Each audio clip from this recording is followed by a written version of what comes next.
They say legends are just stories until you hear the screams in the night, until you find the bodies drained, lifeless, left with nothing but 2 puncture wounds and a mystery no one wants to solve. Something lurks in the darkness, and it's always hungry. A nightmare with fangs, a creature that doesn't vanish, a creature that doesn't just kill, it feeds. Stalking farmsteads, preying on the helpless, vanishing before dawn, leaving nothing but fear in its wake. Some say it's an alien experiment gone wrong. Others swear it's a demon cursed to roam the earth. But one thing is certain, it's real, and it's watching. Welcome to Project Black Garden, a Monsters and Myths podcast. Season 1, The Oleander Files. Episode 6. File number 369. The Chupacabra. My name is Michael. Join me here, where the truth is darker than myth. Are you ready for the hunt?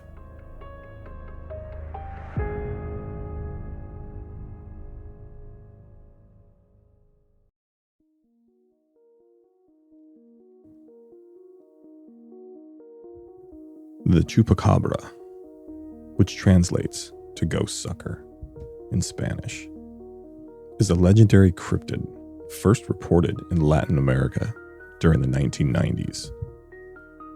It is named for its alleged habit of attacking livestock, particularly goats, but sometimes humans, and draining their blood. The first sightings of the Chupacabra legend emerged in Puerto Rico in early 1995. A farmer reported discovering dead livestock with puncture wounds in their necks and blood drained from their bodies. Shortly after, a woman described seeing a strange creature near her home. She described it as a bipedal creature about 3 to 4 feet tall, with spines or quills running down its back. It has also been described as reptilian or alien-like in appearance. Later accounts from other regions, such as the United States and Mexico, described it as hairless, dog-like animal with prominent fangs and a hunched posture. The Chupacabra legend quickly spread beyond Puerto Rico to other parts of Latin America, including Mexico, Brazil, and Chile, as well as into the southwestern United States. Reports often correlated with livestock deaths, missing children, dead bodies, fueling fears and fascination. Now, many alleged Chupacabra sightings have been attributed to sick or mangy animals such as coyotes, raccoons, or even dogs. Severe cases of mange can cause these animals to lose their fur and appear gaunt and unnatural. Some have even suggested that the stories of the blood-sucking Chupacabra have just been exaggerated accounts of vampire bats preying on livestock, especially in the areas where these bats are common. But the Chupacabra remains a part of folklore and popular culture, with ongoing sightings reported. Though none have been scientifically verified, cryptozoologists and enthusiasts continue to investigate reports, while skeptics generally attribute the phenomenon to natural causes or hoaxes. Though the Chupacabra is not as old as other myths and legends such as Bigfoot and the Loch Ness Monster, and is relatively modern, originating in the 20th century, it still holds a terrifying grip over skeptics, witnesses, and victims. The first widely publicized report came from Puerto Rico, where farmers discovered goats chickens, and other livestock dead, with puncture wounds in their necks. They were seemingly drained of blood. And again, in the late 1990s, farmers in rural Mexico began reporting similar incidents. Livestock, mostly goats and sheep, were found lifeless with 2 puncture marks and no blood in the bodies. One farmer claimed he saw a hairless creature the size of a small bear leaping over fences at night. Panic spread shortly after, leading to some communities organizing hunts to capture the strange creature. The sightings have moved north into the United States. In 2004, a rancher near San Antonio shot a strange creature that resembled a hairless canine but had unusual proportions. DNA tests were supposed to reveal that it was just a coyote with mange, but they came back inconclusive. In Texas in 2007, a woman discovered what she claimed was a chupacabra on her property. The animal had blue, gray, hairless skin and odd fangs. She reported that it had entered her property quietly and took her granddaughter into the woods. They were both never found. Now, the chupacabra epidemic has reached much farther, from Brazil to Chile to even sightings in Russia now. One witness described seeing a creature that resembled a giant bat or a kangaroo. This farmer reported spotting the creature standing upright before it vanished into the forest. To this day, the chupacabra legend continues to grow. More sightings add new details or twists to the creature's description. And according to my great uncle's journal, the chupacabra has been here for much longer than we ever knew. Now, my great uncle Sam never complained about all these classified missions, but my father always said that his uncle used to say the best part about his military experience was seeing every inch of our great planet Earth.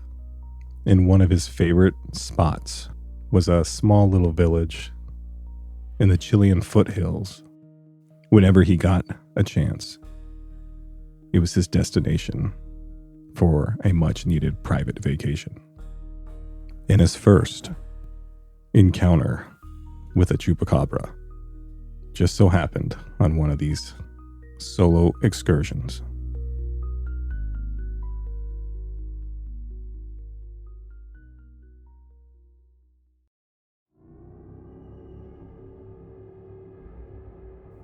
In the early 70s, he was on vacation at the bottom of the Andes Mountains, just outside one of the Chilean southern forests. It was one of the few times where he had more than just a weekend off. He spent this time bettering himself, reading, contemplating his job, his position, all the things he had seen, all the things he had done. And after decompressing for a few days, he went for a stroll and found himself coming up on one of the local farmers. He was surrounded by a handful of townspeople, and they were in an uproar. This man had blood on his clothes and on his hands. This farmer wasn't a wealthy man. He earned every penny from his farm. He looked absolutely miserable and horrified. Apparently, most of his livestock, a couple dozen goats, some sheep, they had all just been slaughtered. He pointed to the open fields and described their cold, rigid bodies, how their throats were punctured by something unnatural.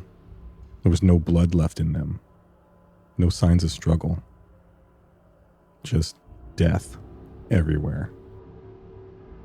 Now, this wasn't the first time this had happened, and he wasn't the only farmer who has come across this. Now, a couple of the men took a step back and whispered one word that they all feared since childhood. El Cuco, La Flaca, the skinny boogeyman. Now, there wasn't a word for the chupacabra back then. That name didn't come into favor until the mid-90s. So my uncle, who knew it was probably a mistake to get involved, came to the farmer to hear his story and to try to settle his fears. My great-uncle Sam dealt with crazy stuff before, had seen horror stories, monsters, and what they do. And he knew immediately when he saw the corpses that this wasn't human. The farmer trembled and said, "This isn't an animal. It's something else. It's playing with us."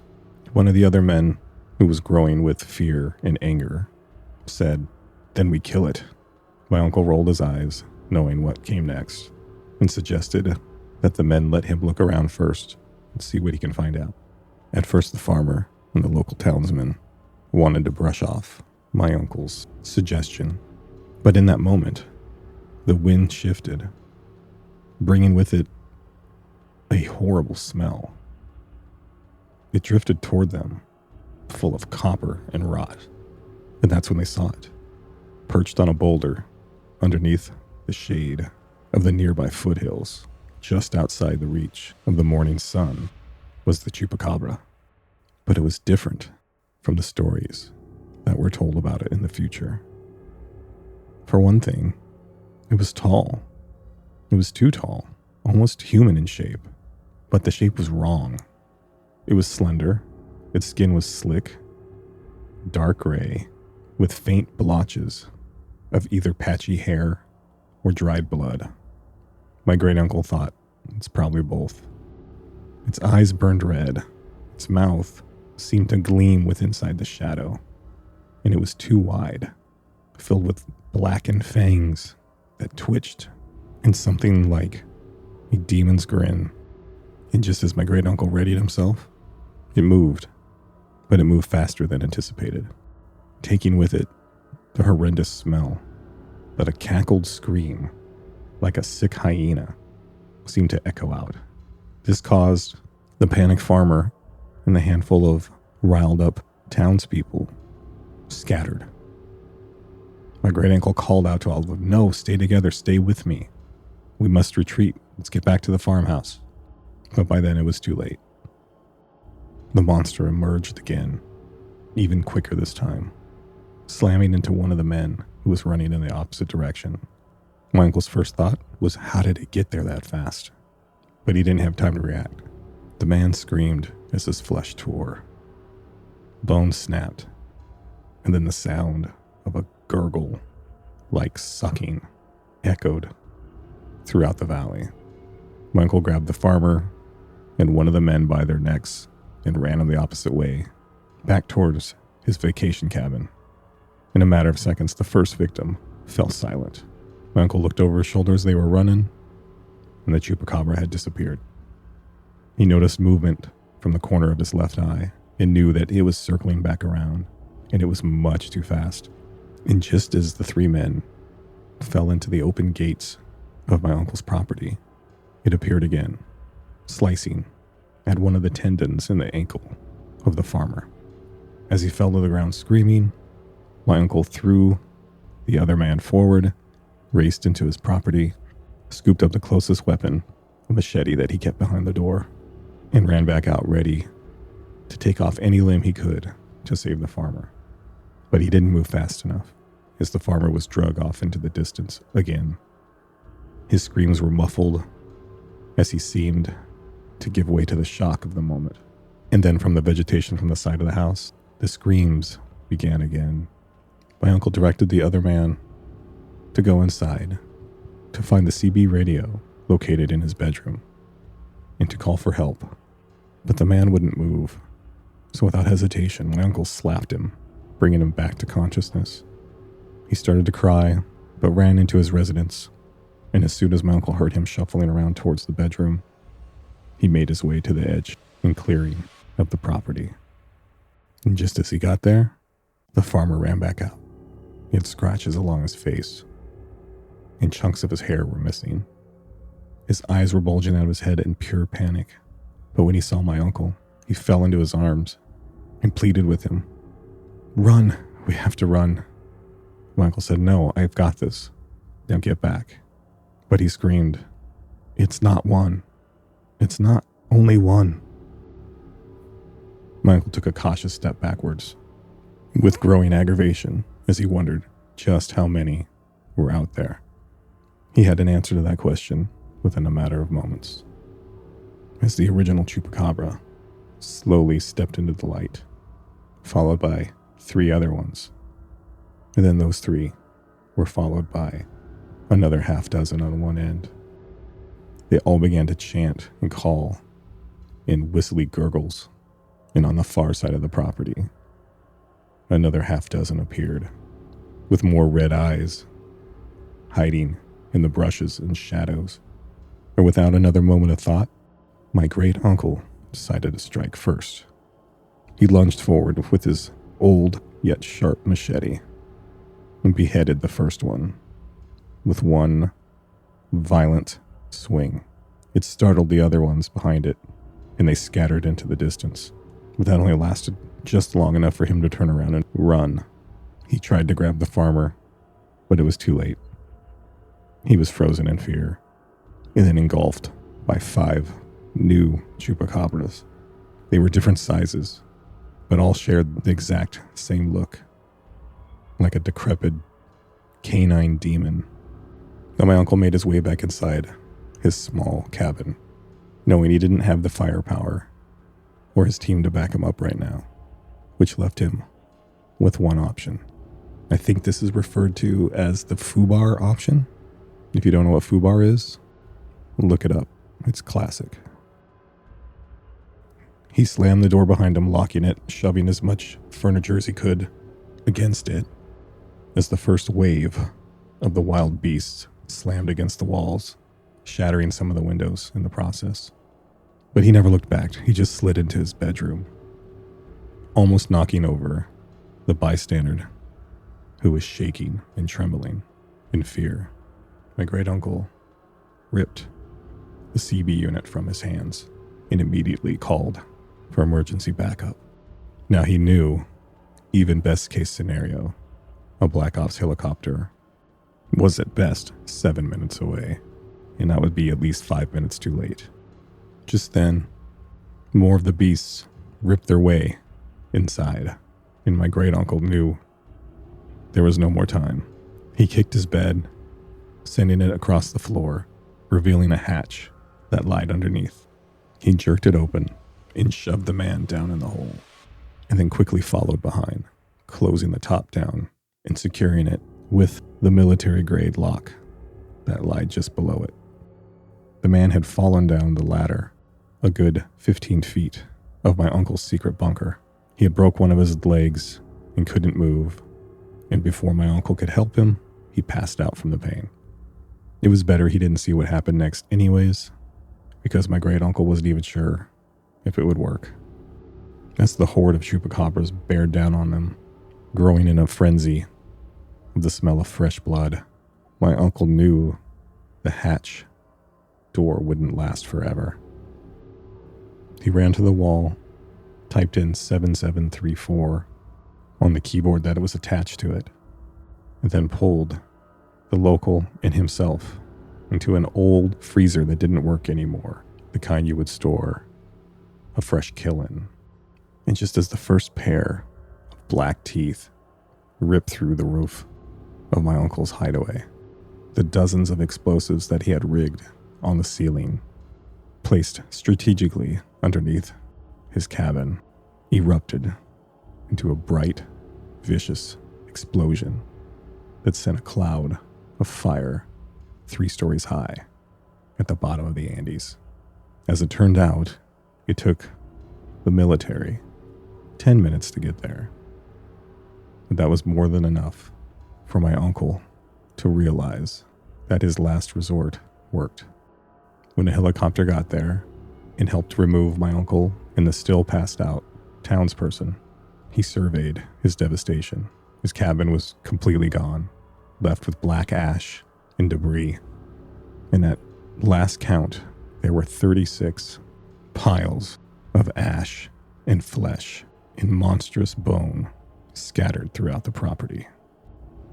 My great uncle and the stranger were quickly evacuated, leaving the mess behind. Days later, as the locals checked in on the town's farmer, they found that his property had been completely abandoned. All his livestock dead. Now, some of the locals tried to report the military presence that day, but obviously the military denied any operation in the region.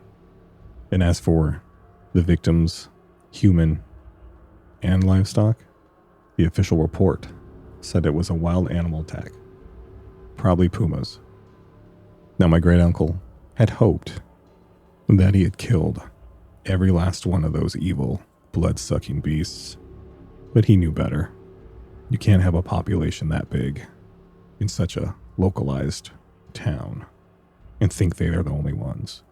And weeks later, when another farmer's livestock started turning up dead again, drained, punctured, and carved, he knew this wasn't the last time that he would dance with the Chupacabra.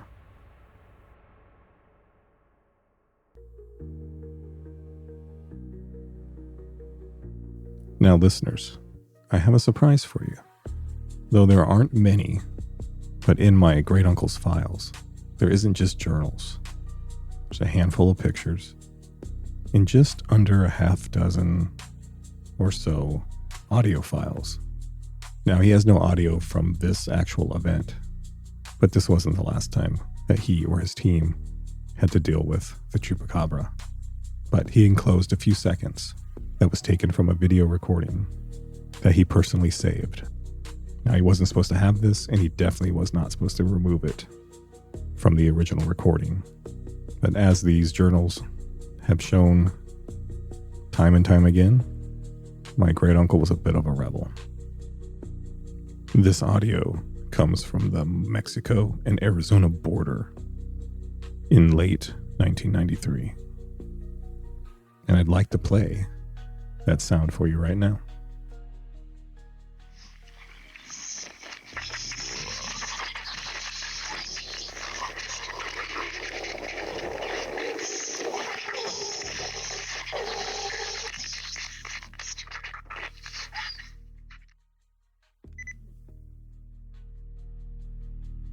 All right, my fellow listeners or gardeners, I'm going to keep the update quick this week. There hasn't been anything much to report in the last few days, other than my phone's been ringing at odd times of the night. And when I answer it, there's no one there. And it only happens when the gray van is not parked out front. I don't know if the two have anything to do with each other, but I'm determined to find out. As always, I'd love to hear what you guys have to say about the podcast in this new episode. The feedback and the stories I've been getting from the listeners have been great and make me proud to be here telling my truth, my family's truth. And as I get to know some of you, I hope to share some of your truths in the future. So send those truths over to the official email, pbgharvest@gmail.com, or reach out on Twitter or Blue Sky at Gardener Michael. I can't wait to talk to you. But for now, it's time to say goodbye and get prepared for the next episode. My next episode is very personal to me, and you'll see why when we discuss one of the most unknown and secret creatures that are in the Oleander Files. And I like to call this one Them Devils. As always, my name is Michael, and the names and dates have been changed in this episode. This is Project Black Garden, Season 1, The Oleander Files. And remember, monsters are real, and sometimes they've been here a lot longer than we ever thought.